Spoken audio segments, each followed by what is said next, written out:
Ils étaient autrefois la hantise des surfeurs tout en restant très prisés par les plongeurs. En quête de sensations fortes, nous parlons ce soir des requins blancs, une espèce qui ces dernières années semble en grand danger de disparition en Afrique du Sud.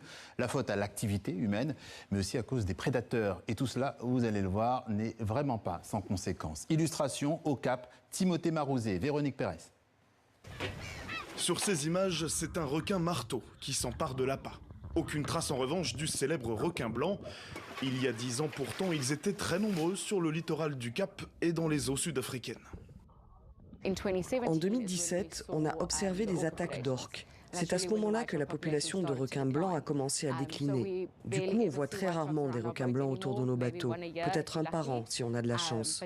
Ils ont été remplacés par les requins marteaux, aussi appelés requins cuivre ou requins bronze.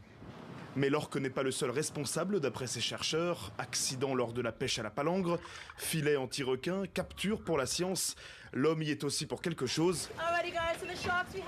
Amy Weber est biologiste et d'après elle, la disparition des requins blancs a de lourdes conséquences sur toute la biodiversité marine. Les requins sont un peu les médecins de nos océans. Ils se situent au sommet de la chaîne alimentaire. La plupart de leurs proies sont des individus malades ou affaiblis. Les survivants sont donc les meilleurs d'entre eux. Ils se reproduisent, ce qui affecte le niveau alimentaire d'en dessous. Et lorsqu'un déséquilibre survient dans ces systèmes océaniques, tout ce qui se trouve en dessous est menacé. Conséquence, croiser un requin dans la zone devient extrêmement rare et les touristes qui rêvaient d'en apercevoir commencent à déserter. Les professionnels du secteur sont inquiets.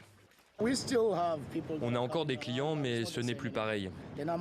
Leur nombre diminue petit à petit. Je ne dirais pas qu'il a chuté, mais il ralentit, vraiment. Avant, on était débordés, mais plus maintenant. Enfin, on continue à se démener. On fait 1 ou 2 trajets par jour. C'est toujours mieux que rien. L'Afrique du Sud a été le premier pays à protéger officiellement le requin blanc en 1991. 35 ans plus tard, il pourrait bien être le premier à perdre l'espèce.